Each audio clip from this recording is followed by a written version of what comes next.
This is the point. When I said this was climbing the highest mountain, here it is right here. This is the trick. If we're going to scratch build a truck, we're going to lay out a gear train.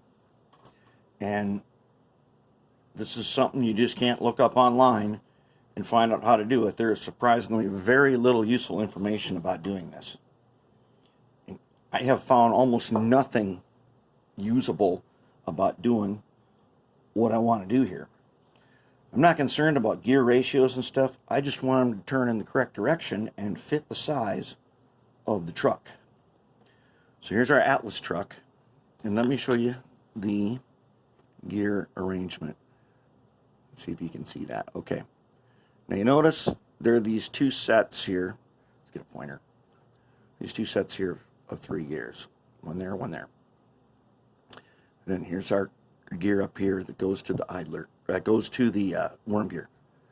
Now, what we're looking at, this 3 gear arrangement gives you the proper length of the truck. One of my favorite trucks of all is the Bachmann Spectrum, because they use just 2 big round gears. It doesn't get any easier than that. Super easy to lay out. But if you remember how those Spectrums are mounted in that split frame, you don't have to have a low profile truck. That thing can be like this big, because the way the truck is mounted inside the frame is from way up high. In our frame goes here. The frame is mounted like right here. And so we need a kind of a low profile one. I would love to make those great big ones, but I haven't figured out how much extra trouble that would be inside a flat frame. We may revisit that. That might work perfect for the 2-axle truck, but right now we're just trying to learn this, and so we're going to kind of copy this format here. Okay, so here is what we got. What I've done is I've started taking data and putting it in the lab book here.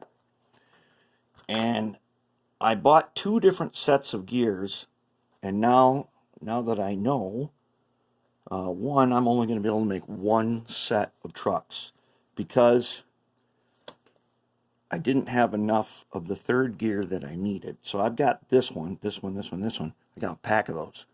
Then I've got this one here, which I can use up top to connect to the worm. But it's this one here. I've only got enough to do 2 trucks. So if this works, I'll get a package of those. Now, I don't know what that package of gears costs. I think it was $6. So that's pretty easy. And I'm also, so these are essentially Athearn type wheel sets. They're not all, these axles are definitely not all the same.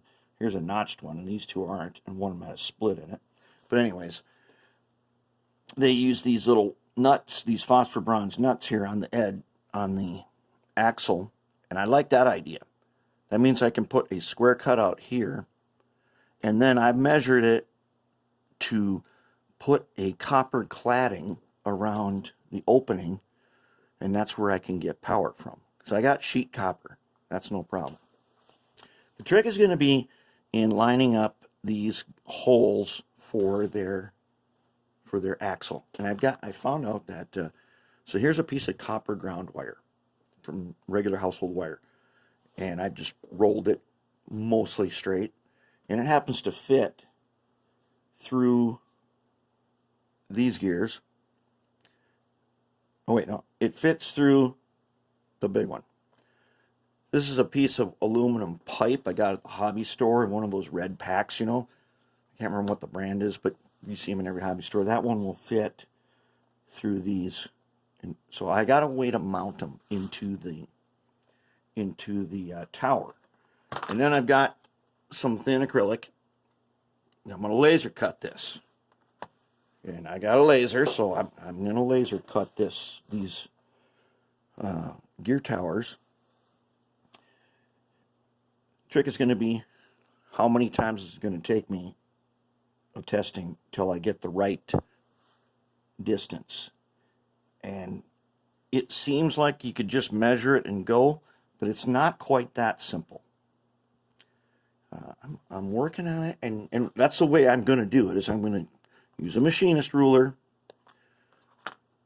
digital caliper, and as you can see, that is roughly my layout. Those measurements on there I took off of the Atlas one. They're rough. They're not going to work for the one I'm doing because I'm using different gears. So then I've got kind of a layout in Inkscape right there. Now Inkscape has a gear tool, which I have not yet used. I just wanted to see what a layout would look like. And because Inkscape is the program I need to use to do the laser cutting. So that's what kind of where I'm going. I just have to figure out what the measurements are going to be where each of these center holes are going to be made. And if I can figure out a formula and a method to do that, then we'll be good to go. This is it.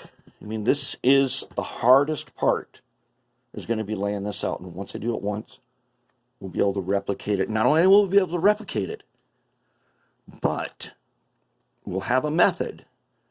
See, we got 3 axles. We'll be able to extend this to 4, 5, and so we could have as many axles as we really wanted. We can extend the number of axles once we figure out this one. And so that's where we are. This could take days or weeks. I hope not. I hope we can find a breakthrough quickly and get right to it. But this is starting point for the gear troubles.